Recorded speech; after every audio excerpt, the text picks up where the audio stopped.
السلام عليكم ورحمة الله.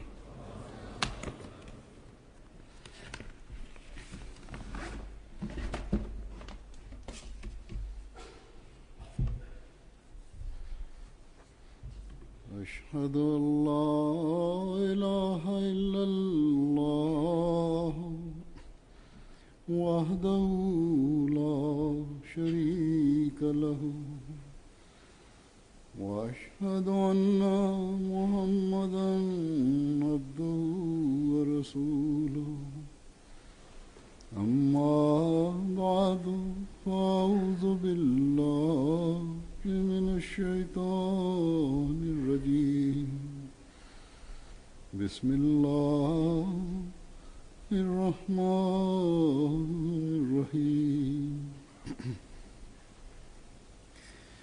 الحمد لله رب العالمين الرحمن الرحيم مالك يوم الدين إياك نعبد وإياك نستعين اهدنا الصراط المستقيم صراط الذين أنعمت عليهم غير المغضوب عليهم ولا الضالين.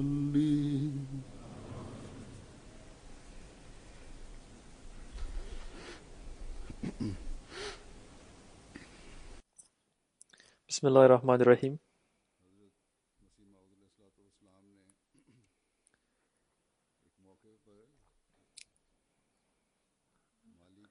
Хазур говорит, обетованный Мессия мир ему изрек: человек очень сильно любит богатство. В связи с этим в книге о толковании снов написано, что если кто-то во сне вырвал свое сердце и отдал его кому-то, то это будет означать, что он отдал ему свое имущество. Причина этого заключена в том, что Всевышний Аллах с целью обретения нами веры и богобоязненности изрек: «Никогда не достигнете вы праведности, пока не будете расходовать из того, что вы любите».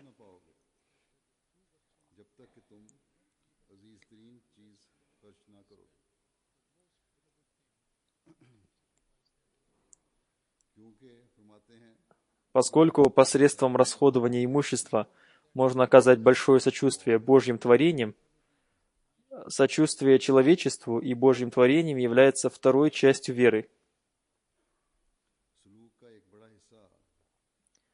Без этого вера не может быть прочной и совершенной.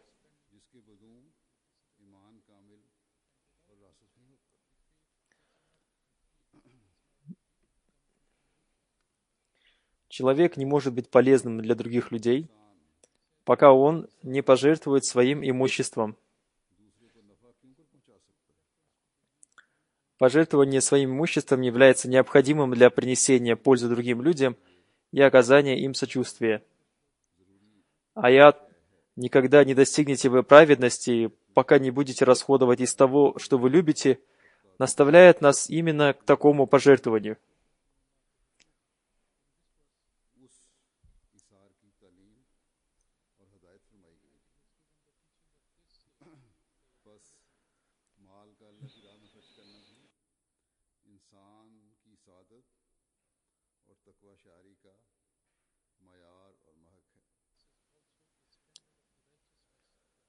Следовательно, пожертвование своим имуществом на пути Всевышнего Аллаха является критерием уровня богобоязненности и счастья человека. Сейчас я зачитаю еще один маленький отрывок из Писаний обетованного Мессии, мир ему. Обетованный Мессия, мир ему, изрек: «Дело в том, что пока человек не подвергнется временным трудностям, невозможно обрести довольство Всевышнего Аллаха. которое является причиной истинной радости. Бога нельзя обмануть. Благословены те люди, которые не обращают внимания на тяготы ради снискания довольства Всевышнего Аллаха, так как вечную радость и свет вечного спокойствия верующий человек обретает после временных затруднений.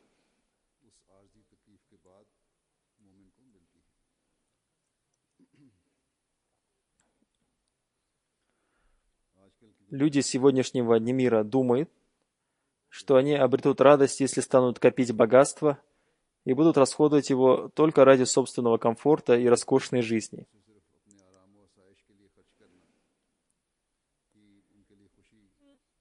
Однако те верующие, которым был дарован разум и истинное понимание религии, осознают, что несмотря на то, что Всевышний Аллах, несомненно, создал все эти удобства и блага ради человека, тем не менее, истинной целью верующего является снискание довольства Всевышнего Аллаха, выполняя свои обязанности по отношению ко Всевышнему Аллаху и по отношению к Его творениям.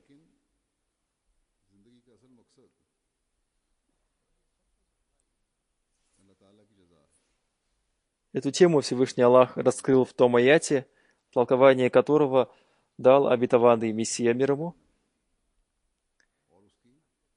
Обетованный Мессия мир ему изрек: «Человек обретает истинное довольство Всевышнего Аллаха посредством благих деяний, а не посредством накопления богатства. Вы не сможете достигнуть вершины совершенства своих благих деяний, если не будете жертвовать на пути Всевышнего Аллаха тем, что для вас дорого».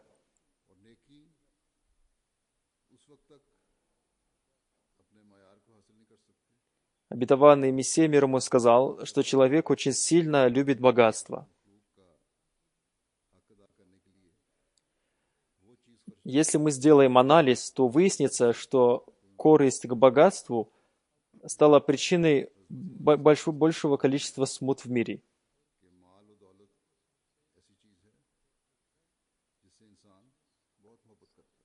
Кроме того, мирские люди не знают, как потратить накопленное ими богатство. Несомненно, в мире много богатых людей, однако они тратят свои богатства совершенно напрасно. Они растрачивают свои богатства в казино. Они тратят его ради роскошной жизни. Они тратят свои богатства, играя в азартные игры. В таком же состоянии пребывают и мусульмане. Они приезжают в европейские страны и тратят свои богатства ради роскоши. В своих странах у них также есть такие злачные места, в которых они могут тратить свои богатства.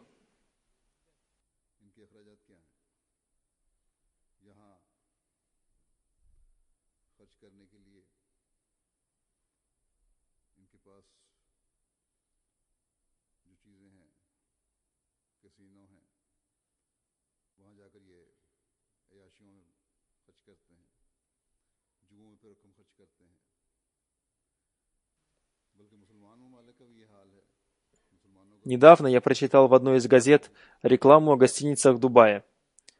Там рекламировалось мороженое, 2-3 порции которого стоили $850. Там была указана и причина его дороговизны. Оказывается, в это мороженое был добавлен шафран из какого-то определенного места. Также были указаны и другие драгоценные ингредиенты этого мороженого.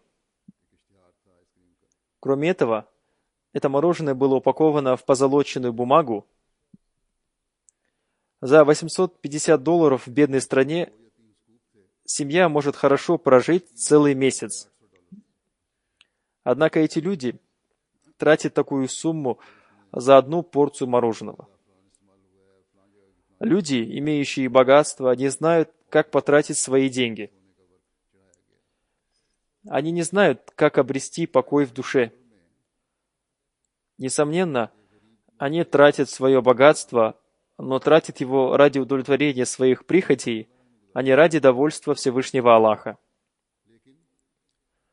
Они тратят его не ради совершения блага, о котором говорил обетованный Мессия мир ему.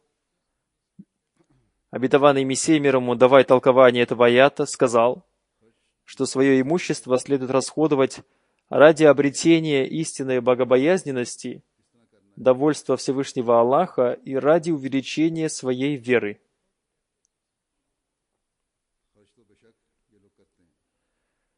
Его не следует расходовать ради роскошной жизни и бесполезных вещей.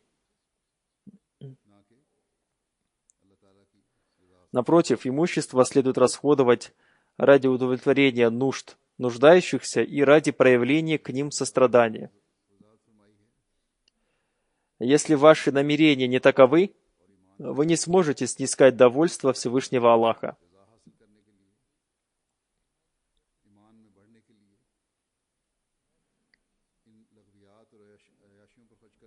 Вместе с проявлением сочувствия к творениям необходимо призывать их к вере. Их следует научить, каким образом они смогут приблизиться ко Всевышнему Аллаху. Святой Пророк, мир и благословение Аллаха да пребывает с ним, в этой связи постоянно проявлял беспокойство. И Всевышний Аллах сказал ему: «Быть может, ты убиваешься, что не становятся они верующими». Почему святой пророк, мир и благословение Аллаха да пребывает с ним, проявлял беспокойство? Он проявлял его по той причине, что видел их отдаленность от веры и Всевышнего Аллаха. Он беспокоился, думая о том, что эти люди будут охвачены наказанием Всевышнего Аллаха.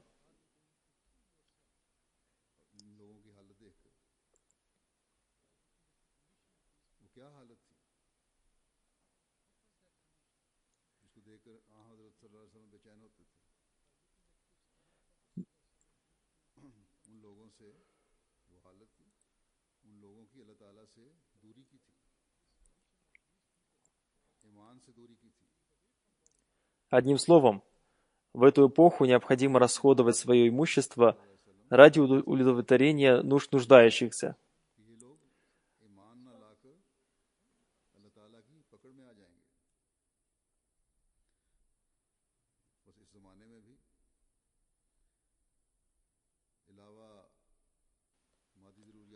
Мусульмане Ахмади должны расходовать свое имущество ради духовных нужд. Поскольку в эту эпоху Всевышний Аллах возложил миссию по распространению ислама на обетованного Мессию, мир ему, эта эпоха является эпохой совершенного распространения того наставления, которое принес святой пророк, мир и благословение Аллаха да пребывает с ним.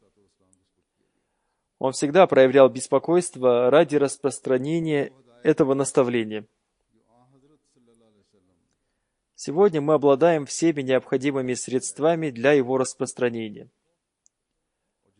Раньше это дело было возложено на обетованного Мессию, мир ему, а теперь оно возложено на его последователей. Вы поклялись в том, что вы будете отдавать предпочтение религии перед миром. Богатые люди расходуют свое имущество ради своей роскошной жизни. Они не знают, что еще приобрести после того, как все их нужды будут удовлетворены.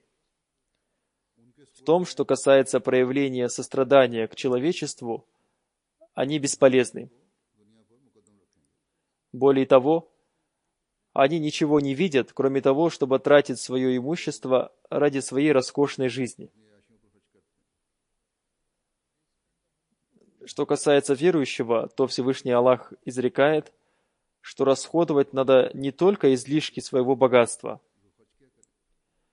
Напротив, необходимо расходовать то имущество, которое дорого для вас и которое вы любите. Несомненно, некоторые из богатых людей жертвуют свои деньги в различные благотворительные фонды. Однако такие взносы очень незначительны по сравнению с их доходами. Кроме этого, они делают такие взносы крайне нерегулярно. Только истинно верующие расходуют свое имущество ради выполнения благих деяний.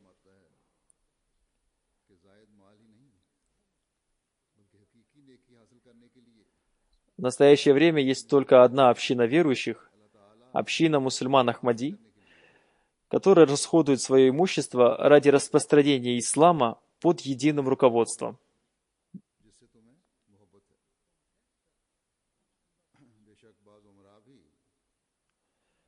Эта община расходует свои средства ради различных видов проповедования. Она расходует свои средства ради проявления сострадания к человечеству. В этой общине есть много людей, которые жертвуют своим имуществом, несмотря на свою бедность.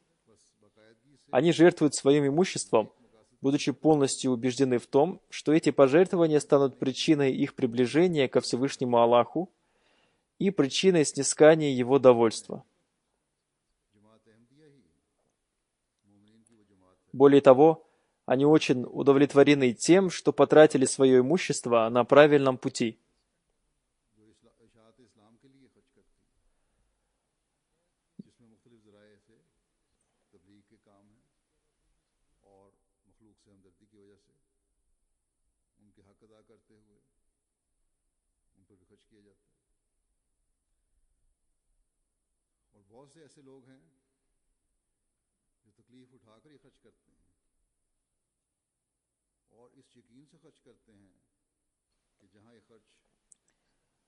Люди из числа неахмади признают то, что финансовая система общины является лучшей из всех. Наш миссионер из Кабабира пишет: «Наш миссионерский дом посетили два профессора из Иерусалимского университета. Они оба были на пенсии. Они начали разговор о финансовой системе общины. Один из них родился в Австралии, и в конце он сказал, что ему очень нравится финансовая система общины. Он сказал: «Это очень чистая система. Наверное, вам выпала судьба совершить преобразование в мире посредством чистых денег. Я сердечно поздравляю вас с этим». Для пожертвования необходимы чистые деньги. Всевышний Аллах говорит о том, что следует жертвовать только те средства, которые заработаны чистым путем. Ваши деньги не должны быть заработаны посредством обмана.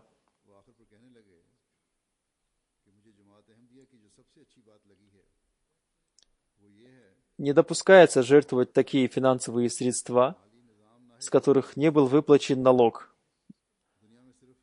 Одним словом, пожертвования принимаются только от тех, кто зарабатывает деньги легальным путем.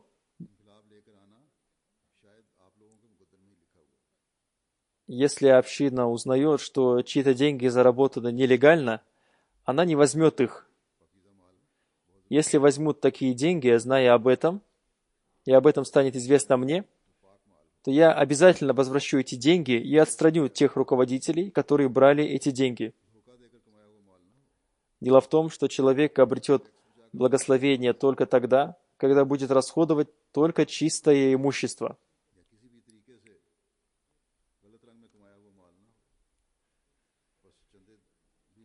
Когда мы сообщаем об этом другим людям, они также признают это, как и этот профессор.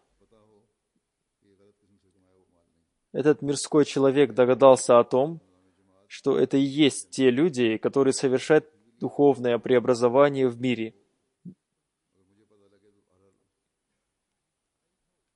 Одним словом, мы станем причиной духовного преобразования только в том случае, если станем зарабатывать честным путем и будем жертвовать эти средства на пути Всевышнего Аллаха.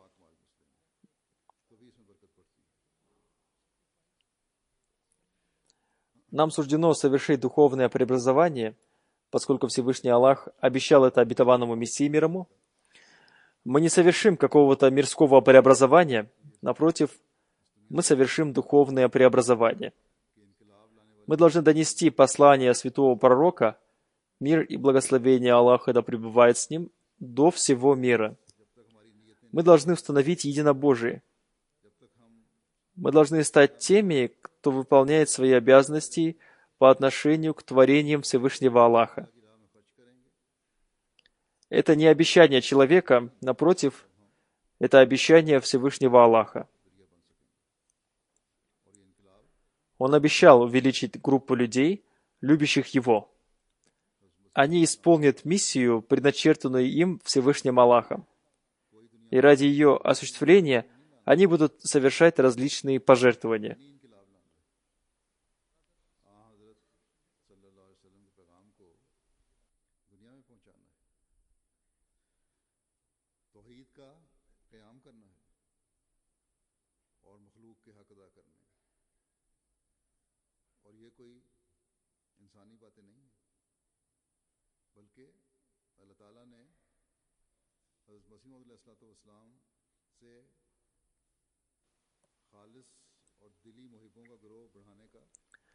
Говоря о преданности своей общины, обетованный Мессия мир ему изрек: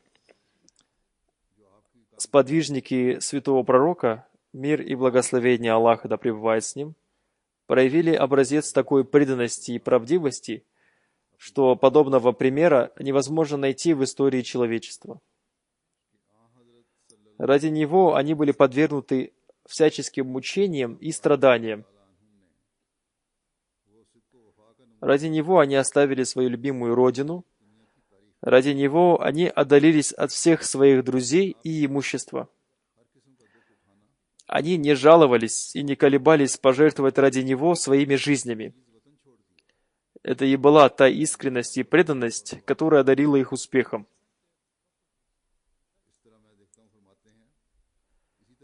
Я вижу, что Всевышний Аллах, подобно им, одарил мою общину огромной страстью проявления искренности и преданности.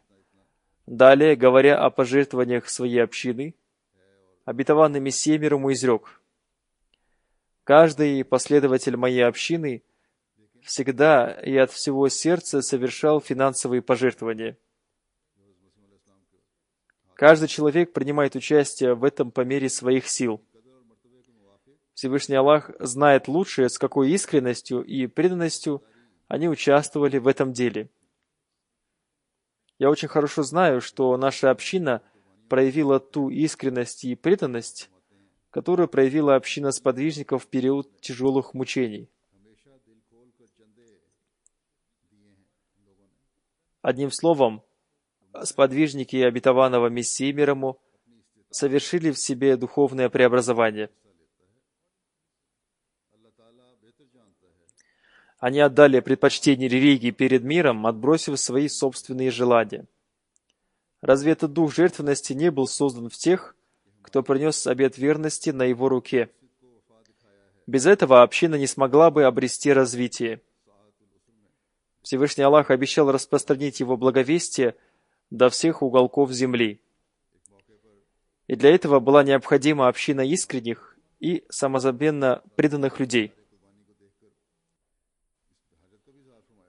Кроме этого, получив весть от Всевышнего Аллаха, он сообщил людям благую весть об установлении системы Ахмадийского халифата после него и о том, что искренние люди, подчинившись системе Ахмадийского халифата, доведут его дело до совершенства.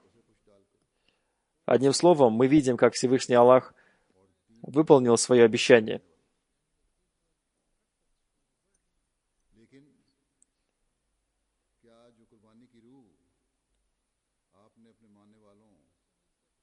Сейчас существует одна община искренних людей, которые, присоединившись к системе Ахмадийского халифата, жертвуют своим имуществом и временем. Поскольку сегодня я объявлю о начале Нового года системы Тахрика Джадид, поэтому я расскажу о некоторых событиях, связанных с финансовым пожертвованием. Эти события относятся не только к жителям богатых стран, но и к жителям бедных стран, и даже к новообращенным мусульманам Ахмади. Эти события показывают нам, как Всевышний Аллах поворачивает их сердца.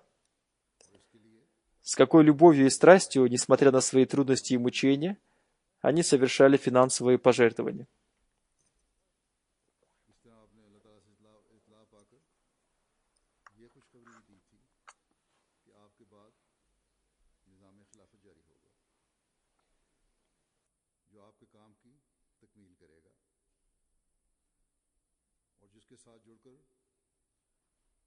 मुखलिसीन इस काम को सर अंजाम देंगे।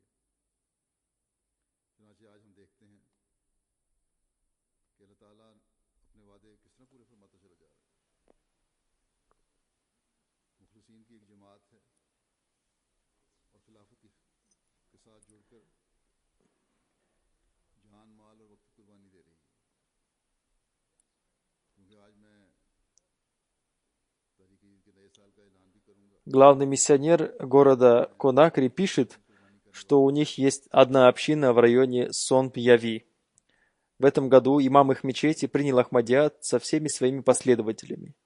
Когда ему сообщили о важности пожертвований в фонд Тахрик-и-Джадид и другие фонды общины, он сказал: «Я сам прочитал множество лекций относительно заката. Однако я нигде не видел и не слышал о такой общей системе пожертвований». Одним словом, он внес свои пожертвования в этот фонд и пообещал, что его последователи тоже будут вносить пожертвования во все фонды общины. Эти люди являются выходцами из наиболее бедных районов. Они живут в такой бедности, что жители Европы не могут этого даже представить себе. Однако по уровню жертвенности они находятся на самом высшем уровне. Это касается не только одной страны. Такая тенденция появилась во многих странах.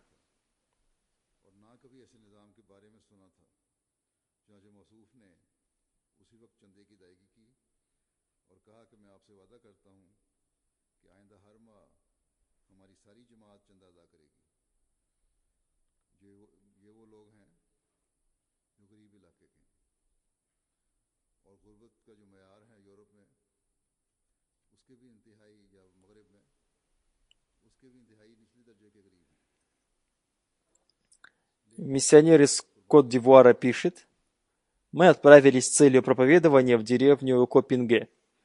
Мы сообщили жителям этой деревни послание общины. Мужчины и женщины этой деревни очень внимательно выслушали нас и сказали нам: до вас к нам приходили множество проповедников. Однако мы не слышали раньше такого прекрасного послания». После этого 300 человек из этой деревни приняли Ахмадият и вошли в общину.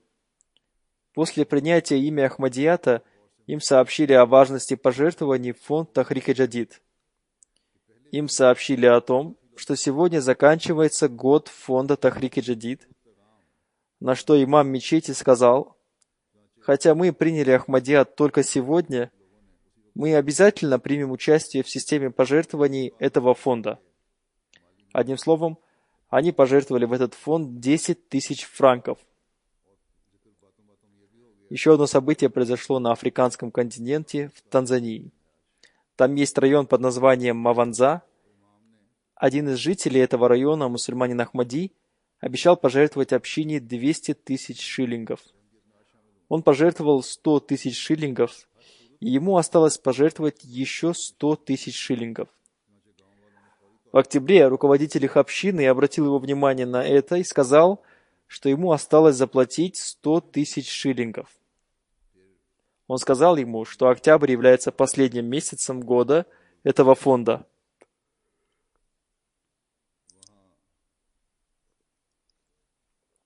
Этот человек сказал, что в настоящее время он находится в поездке, но все равно он что-нибудь придумает. Он нашел деньги и передал их через водителя автобуса. Он попросил его обязательно передать эти деньги миссионеру общины, поскольку эти деньги являются его пожертвованием. После возвращения водитель позвонил нашему миссионеру и попросил его прийти и взять эти деньги. Он отдал деньги миссионеру и сказал, что тоже хочет принять Ахмадият. Жена и дети этого водителя уже приняли Ахмадият. У него оставались какие-то сомнения, и поэтому он до сих пор не мог принять Ахмадият. Он сказал: «Я был сильно впечатлен поступком этого человека. Сейчас мы живем во время материализма, и все люди любят деньги. Мы живем в бедном районе, однако Всевышний Аллах создал среди нас таких людей, которые испытывают радость, жертвуя свои деньги на его пути». Таким образом, этот мусульманин Ахмади посредством своего поступка стал для этого водителя причиной принятия им Ахмадията. Одним словом, эти пожертвования были совершены с благими намерениями, и они сразу же принесли свои плоды. Финансовые пожертвования из своего богатства стали причиной исправления человека, обладающего благородным духом. Всевышний Аллах использует для этого разные средства. Руководитель Ахмадийской мусульманской общины Сенегала написал: «Отец одного члена нашей общины, не являющийся мусульманином Ахмади, приехал из города Конакри. Он был очень болен. После осмотра врачи предложили сделать ему операцию по удалению предстательной железы. У господина Умара Диалу не было средств для этой операции. Он не мог найти этих средств и был очень обеспокоен. В первой неделе октября на пятничной проповеди я обратил внимание членов общины к необходимости пожертвований в фонд Тахрик Джадид. На следующий день господин Умар пришел в офис и сказал: «Возьмите деньги и дайте мне квитанцию». Руководитель общины написал: «Мне было все известно о его финансовом положении. Я сказал ему: как вы можете жертвовать, если у вас болен отец?» Он сказал: «Вчера во время пятничной проповеди вы сказали, что это сделка с Богом. Я пришел, чтобы заключить эту сделку, поэтому возьмите деньги и дайте мне квитанцию». Спустя некоторое время, когда я пришел навестить его отца, я увидел его сидящим в кресле во дворе своего дома. Спустя некоторое время пришел господин Умар. Он сказал: «Моя сделка с Богом оказалась успешной. Теперь мой отец здоров и не чувствует боли». Спустя некоторое время врач вновь осмотрел его отца. Он сказал, что никакой операции больше не требуется. Таким образом, его отец принял Ахмадият. Иногда бывают такие сделки с Богом, которые тут же приносят прибыль. На прошлой неделе на церемонии открытия мечети я рассказал случай одного человека, который отдал предпочтение пожертвованиям ради мечети перед своими нуждами, и взамен Всевышний Аллах одарил его очень большой суммой денег. Мирские люди могут принять это за случайность. Однако те, кто убежден в Боге, считают это милостью Всевышнего Аллаха. В Конго, Киншаса, живет мусульманин Ахмади по имени Коконд Валё. Он сказал: «Обычно я не принимал участия в делах Ахмадийской мусульманской общины. Мой сын постоянно болел, и на его лечение уходило много денег. Я был назначен на должность финансового секретаря своей общины. Я понимал, поскольку я являюсь финансовым секретарем общины, мои личные пожертвования должны стать образцом для остальных членов общины. Посмотрите, какие мысли возникли у того человека, который беден и живет в бедном районе».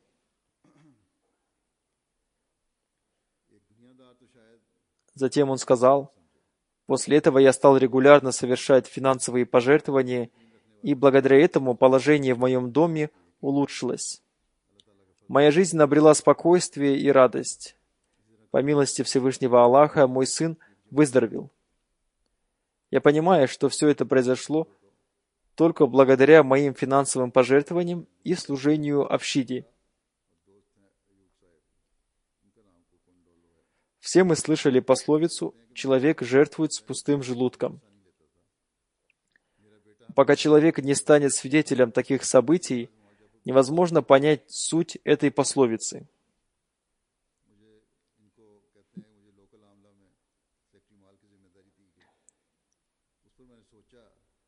Одна женщина из Гамбии приняла Ахмадият. Она была из деревни. Ей сообщили о важности пожертвований в фонд Тахрик Джадид. Она сказала: «У меня есть немного денег для покупки риса, и он у меня уже закончился. У меня был сын, который помогал мне, но вот уже 2 года, как он пропал без вести. Люди говорят, что он умер. Никто не знает, где он. Хорошо, я что-нибудь придумаю, но эти деньги я пожертвую в фонд Тахрик Джадид. Всевышний Аллах сделает что-нибудь для меня».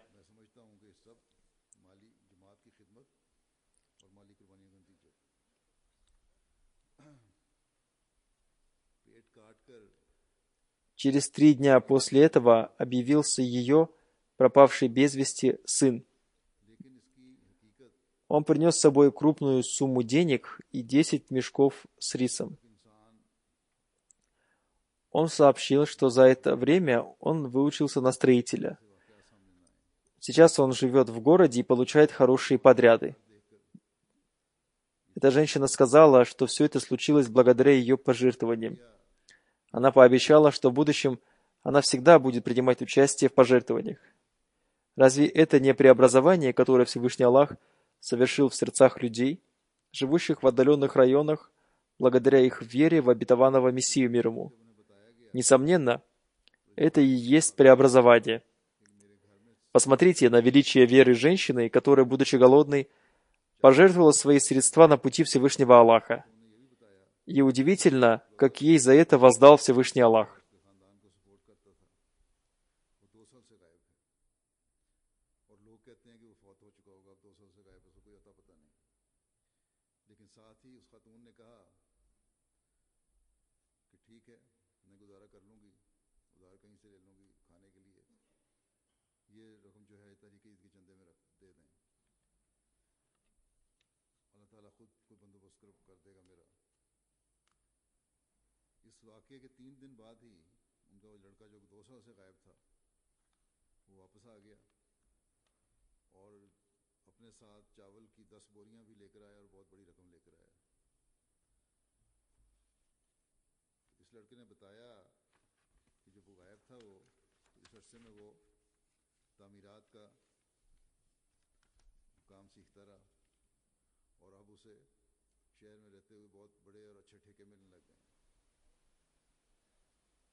Главный миссионер из Мали пишет: одна 80-летняя женщина регулярно совершает пожертвования. Центр их общины находится на расстоянии 1 километра от ее дома. Летом в жару она приходила пешком в центр, чтобы принести свои пожертвования. В этих странах бывает страшная жара. Миссионер сказал ей: почему вы так утруждаетесь, приходя сюда? Я бы мог приехать к вам сам. Она сказала: я уже знаю о важности финансовых пожертвований, и поэтому я не хотела лишиться награды за это. Она пришла пешком, чтобы сэкономить деньги на рикше. Она хотела пожертвовать и эти сэкономленные деньги. Таковым является духовный уровень тех, кто проживает в отдаленных районах.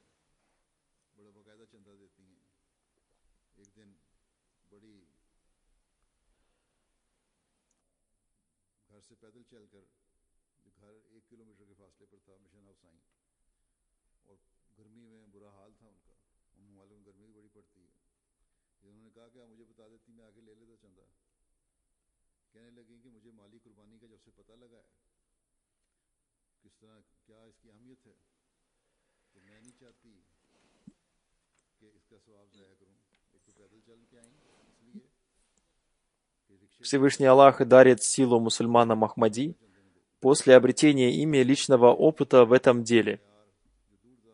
Об этом мы узнаем из многих событий. Миссионер из Бенина, господин Закария, пишет: у нас есть одна община в Симпате. Глава этой общины лишился своей работы, и он очень беспокоился по этому поводу. В эти дни ему напомнили о пожертвованиях в фонд Тахрик Джадид. Он говорил, что очень сильно беспокоился и думал, каким образом найти средства для пожертвования. Он вознес мольбу со словами: «О Аллах, создай для меня какое-нибудь средство». Он написал: «После этого я отправился в близлежащую деревню, чтобы найти работу. Однако я не нашел работы, но все же я нашел одного человека, который собирался отвезти свой скот на рынок. Я помог ему в этом деле, и он дал мне за это 500 франков. За 200 франков я купил продукты для своих детей, 100 франков я отдал в школу для обучения своего ребенка, 200 франков я пожертвовал в качестве своих обязательных взносов.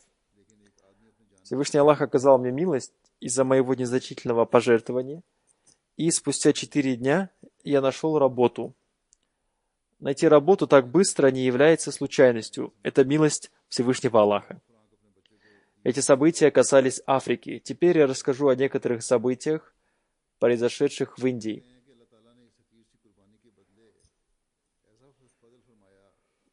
Инспектор офиса Тахрика Джадид из штата Андхра-Прадеш по имени Шахабуддин пишет: один из наших мусульман Ахмади был выходцем из бедной семьи. Он начал свой бизнес с 20 тысяч рупий, открыв небольшой магазин. И он всегда закрывал свой магазин во время совершения намаза. Это признак истинного верующего. Он пожертвовал в фонд Тахрик Джадид свою месячную прибыль. В этом году он сделал это в первый месяц года Тахрик Джадид. В этом году он пожертвовал в фонд Тахрик Джадид 60 тысяч рупий. Сам он жил в арендованном доме. Я спросил у него, почему он не хочет купить собственный дом. Он ответил: «Пока меня это устраивает. Мир движется к гибели, и каждый думает накопить как можно больше денег. Я думаю, что для меня будет лучше пожертвовать эти деньги».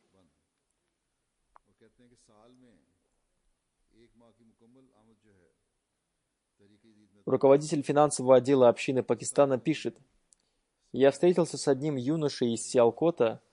Он обещал пожертвовать в фонд Тахрик Джадид 5000 рупий. Он занимался экспортом обуви. Я сказал ему, почему он не увеличит свое обещание до 100 тысяч рупий, и он согласился. Вначале он обещал 15 тысяч рупий, и затем пообещал заплатить 100 тысяч рупий. Сегодня, благодаря своим пожертвованиям, он купил тот завод, где покупал обувь.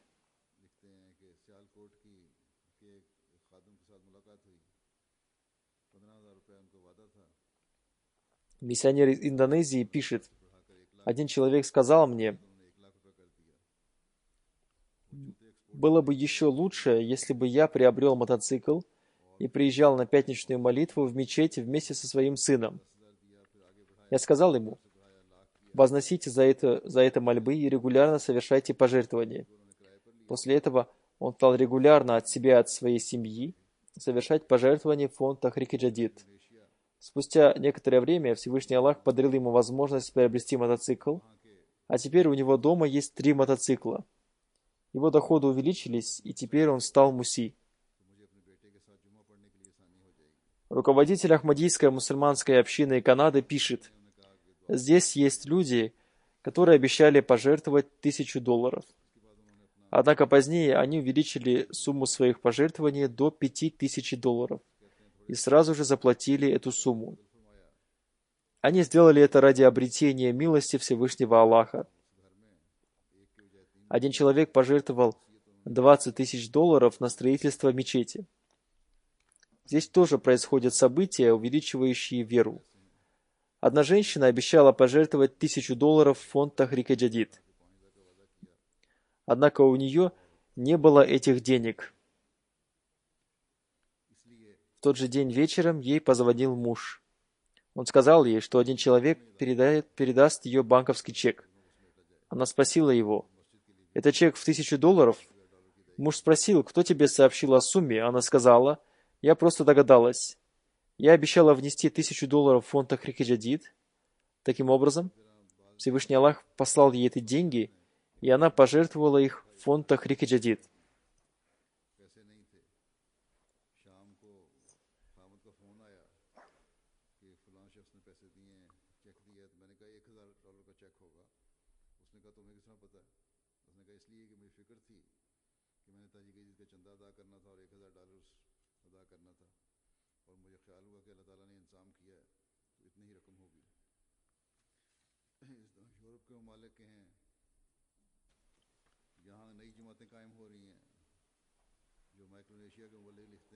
В настоящее время в Европе зарождаются новые общины. Миссионер из Кракова пишет: здесь очень мало работы для людей.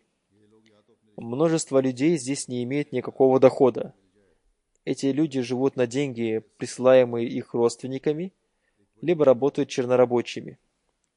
В одном мусульманине Ахмади зародилась страсть служения общине.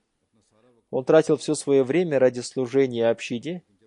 Если в общине нет никакого дела, он все равно делает ту работу, которая может принести пользу общине. В течение целого года он собирал пустые жестяные банки. Затем он продавал их тем, кто занимался их переработкой. За это он получал $30. После этого он приходил в миссионерский дом и жертвовал $10 в фонд Тахрик Джадид.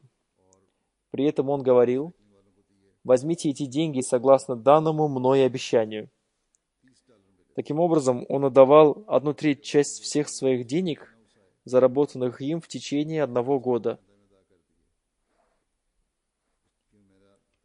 Руководитель финансового отдела Ахмадийской мусульманской общины Германии пишет: «В наш офис пришла одна женщина. Она пожертвовала в фонд Тахрик Джадид все свои золотые украшения.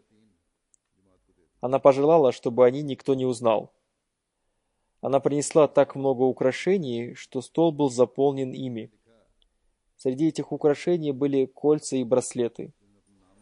Она попросила нас не объявлять ее имени по причине того, что она пожертвовала свои драгоценности только ради Всевышнего Аллаха. Золотые украшения считаются слабостью женщин, однако ахмадийские женщины жертвуют ими только ради Всевышнего Аллаха».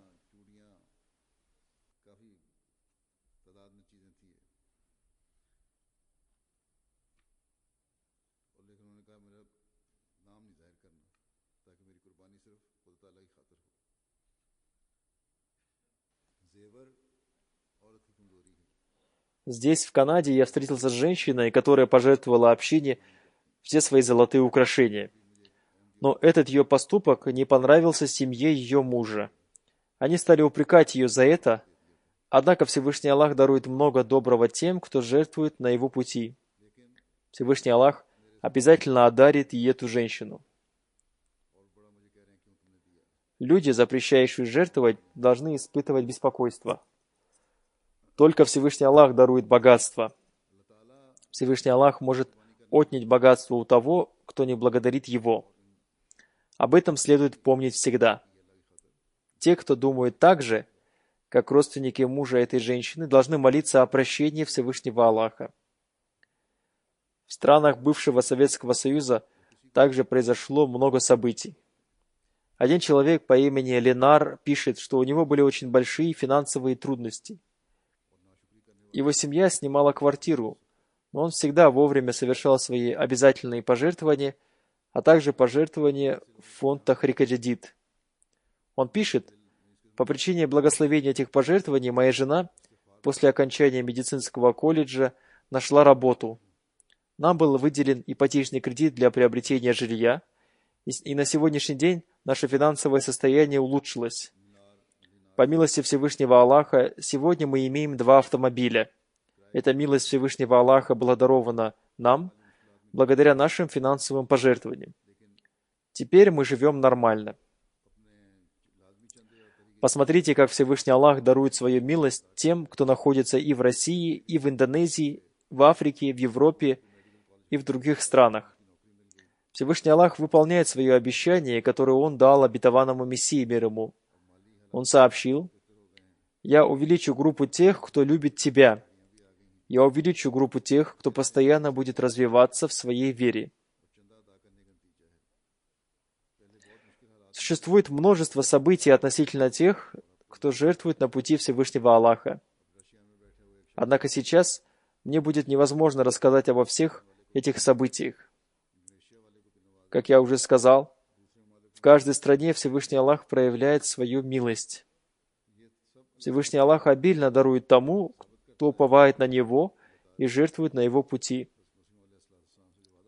Для разумных людей этого знамения достаточно, чтобы убедиться в истинности Ахмадията.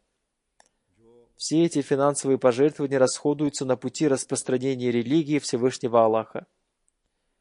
Несомненно, жители бедных стран жертвуют, но их расходы превышают сумму их пожертвований. Финансовые средства, пожертвованные мусульманами Ахмади из богатых стран, расходуются на нужды мусульман Ахмади из бедных стран. Центр помогает тем, кто нуждается в помощи. Финансовые средства необходимы для постройки сотен школ, больниц и мечетей. Все эти финансовые средства расходуются под руководством фондов Тахрик-и-Джадид и Вакф-и-Джадид. Миллионы долларов расходуются для вещания спутникового канала общины МТА, хотя для этого есть отдельный фонд, и люди жертвуют в этот фонд, но затраты на этот спутниковый канал очень большие. Я хочу обратить ваше внимание на спутниковый канал МТА, поскольку есть люди, которые не смотрят его так, как должны смотреть. Община расходует на него огромные деньги. Все это делается ради воспитания членов общины. Если есть разница во времени, пятничную проповедь необходимо слушать в записи. Мои проповеди слушают даже мусульмане не Ахмади. Они пишут мне, что слушают мои проповеди. Всевышний Аллах сделал канал МТА средством соединения членов общины с Ахмадийским халифатом. Если вы не будете обращать на это внимание, ваши дети постепенно будут удаляться от общины. Однако Всевышний Аллах обязательно выполнит все свои обещания, которые Он дал обетованному Мессии мир ему. Будут приходить новые искренние люди. Вы уже, наверное, наблюдали, что новообращенные мусульмане Ахмади очень искренни. Не должно быть так, чтобы все делали только новообращенные мусульмане Ахмади. Не должно случиться так, чтобы мусульманам Ахмади, являющимися ими уже в нескольких поколениях, осталось только гордиться тем, что их предки были сподвижниками обетованного Мессии мир ему, либо они сами являются мусульманами Ахмади уже многие годы. Всевышний Аллах не является родственником кому-либо. Если потомственные мусульмане Ахмади не будут служить общине, им не принесет пользы то, что их отцы и дети были сподвижниками обетованного Мессии мир ему. Вы должны установить личную связь с Ахмадийским халифатом. Лучшим средством для этого является спутниковый канал МТА. На МТА выходит множество полезных передач. Как минимум, вы должны слушать мои проповеди. Для вас недостаточно слушать краткое изложение сути моих проповедей из уст миссионера. Существует большая разница между тем, чтобы услышать это самим или услышать это от кого-то.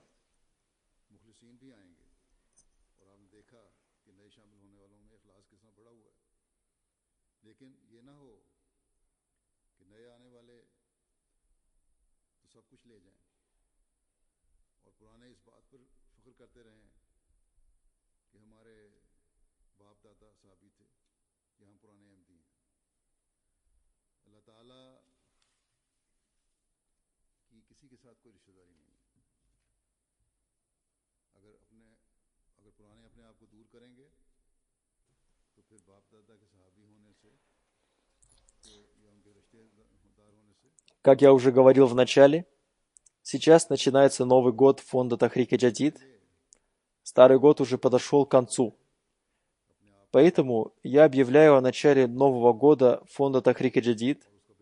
По-моему, в Канаде о начале Нового года фонда Тахрик-и-Джадид объявляется впервые. На сегодняшний день, по милости Всевышнего Аллаха, община распространилась очень широко.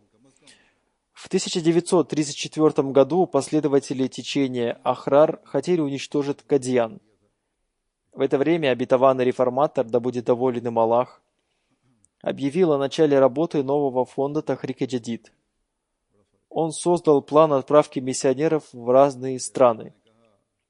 Сегодня, по милости Всевышнего Аллаха, наша община известна во всем мире. На сегодняшний день общины созданы в 209 странах мира. На сегодня Ахмадийская мусульманская община является той общиной, над которой не заходит солнце. Сегодня один из слуг обетованного Мессии мир ему распространяет его послание, находясь в западной части мира. Обещание, которое Всевышний Аллах дал обетованному Мессии мир ему, исполняется с огромным величием. Каждый мусульманин Ахмади должен помнить о том, что эти вещи возлагают на них огромную обязанность.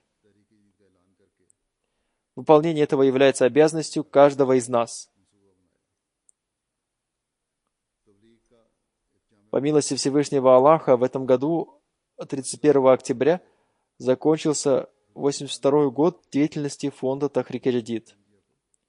Мы вступили в 83-й год деятельности этого фонда. По милости Всевышнего Аллаха, согласно отчету, в этом году фонд собрал сумму в размере 10 миллионов 933 тысяч фунтов стерлингов. Это больше, чем в прошлом году, на 1 миллион 700 тысяч фунтов стерлингов. Как всегда и в этом году, по общей сумме пожертвований община Пакистана стала лидером. После общины Пакистана следует община Германии. На втором месте община Великобритании. На третьем община США. На четвертом месте община Канады. На пятом месте община Индии. На шестом месте община Австралии.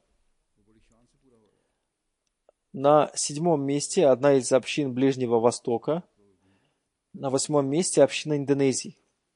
На девятом месте еще одна община Ближнего Востока. На 10-м месте община Ганы. На 11-м месте община Швейцарии. Обычно я называю 10 первых общин. Однако общину Швейцарии я назвал по причине того, что каждый член этой общины пожертвовал большую сумму денег.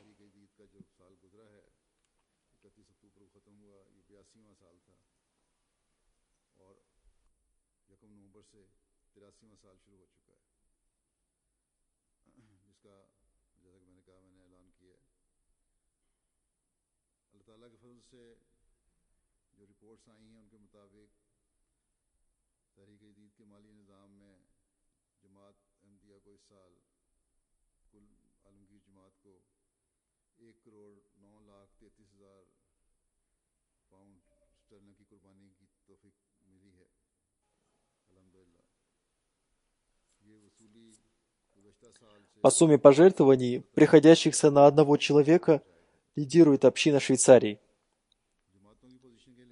Затем община Великобритании, Финляндии, Сингапура, Германии, Швеции, Норвегии, Японии и Канады. 5-е место занимают 2 общины из ближневосточного региона. Обычно мы не упоминаем их названия. Среди африканских стран по общей сумме пожертвований 1-е место заняла община Республики Маврикий, затем общины Ганы, Нигерии, Гамбии, Южной Африки, Буркина-Фасо, Камеруна, Либерии, Танзании и Мали.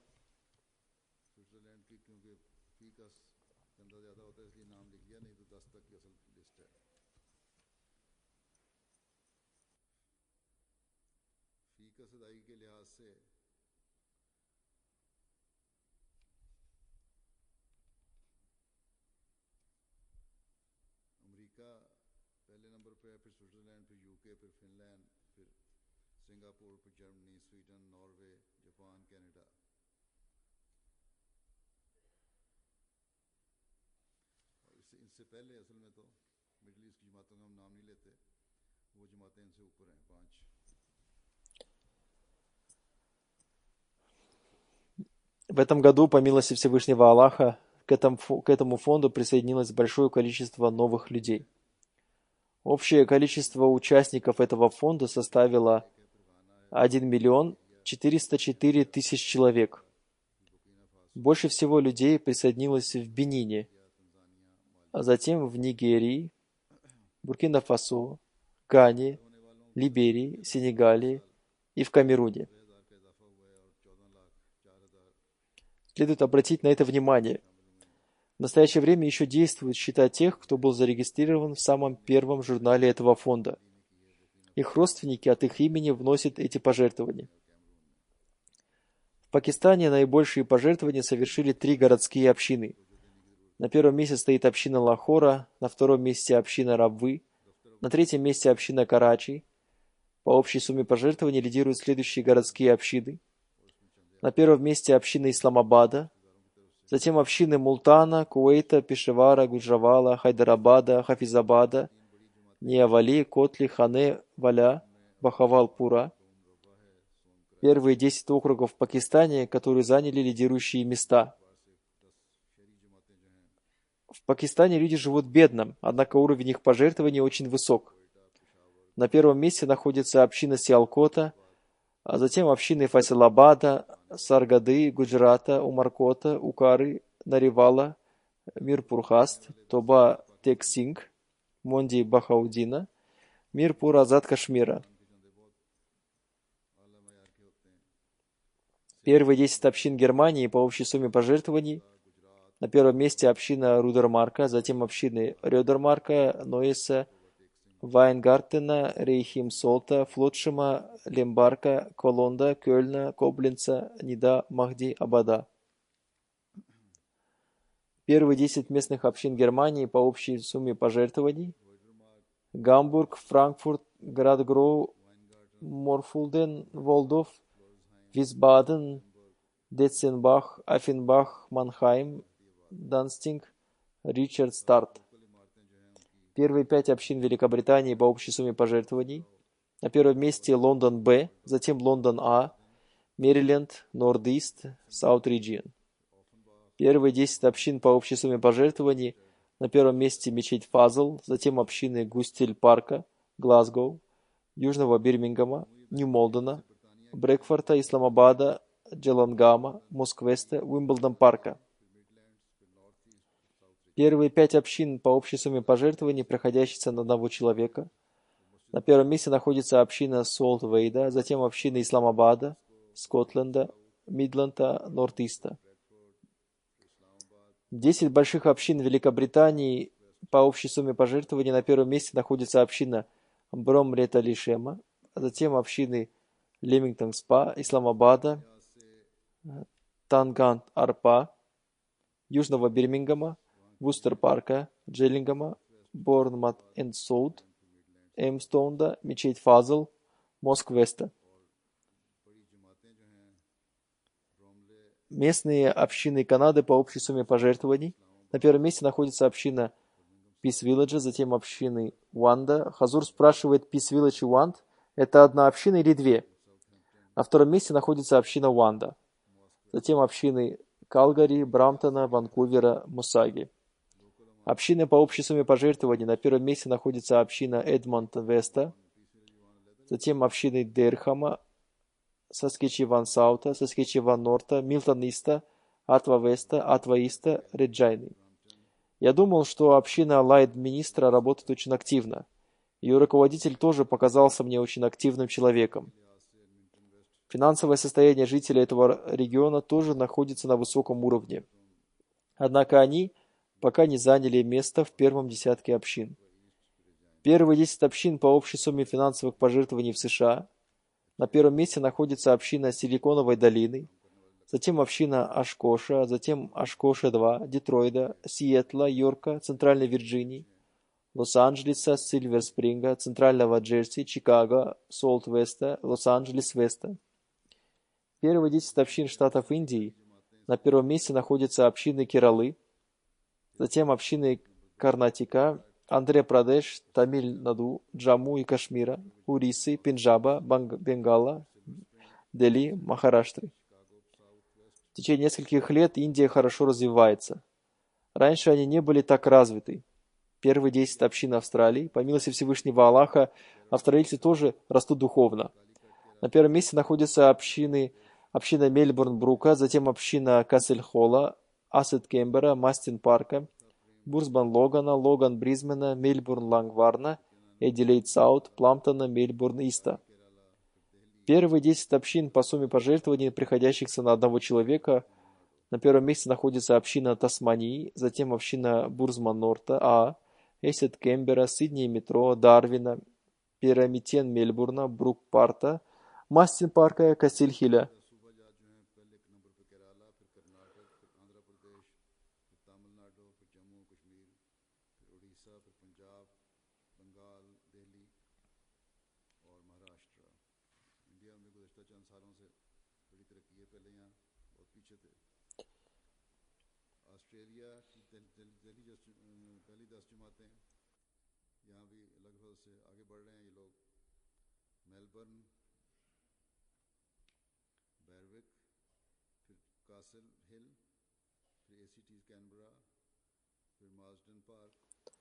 Пусть Всевышний Аллах увеличит их имущество, пусть Всевышний Аллах одарит их безграничным благословением, пусть Всевышний Аллах примет их пожертвования, чтобы в будущем они жертвовали больше, чем сейчас.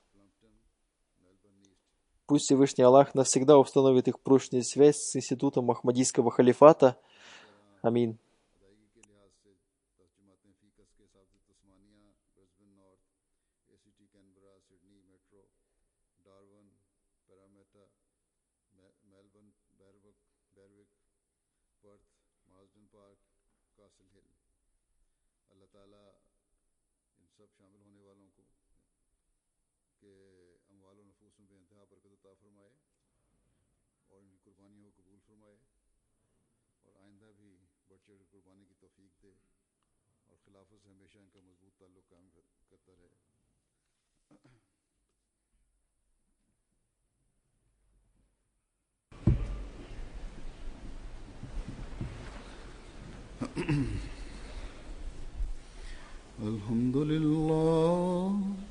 الحمد لله نحمده ونستعينه ونستغفره ونؤمن به ونتوكل عليه ونعوذ بالله من شرور أنفسنا ومن سيئات أعمالنا من يهده الله فلا مضل له ومن يضلل فلا هادي له ونشهد أن لا إله إلا الله ونشهد أن محمدا عبده ورسوله عباد الله رحمكم الله إن الله يأمر بالعدل والإحسان وإيتاء ذي القربى وينهى عن الفحشاء والمنكر والبغي يعظكم لعلكم تذكرون اذكروا الله يذكركم وادعوه يستجب لكم ولذكر الله أكبر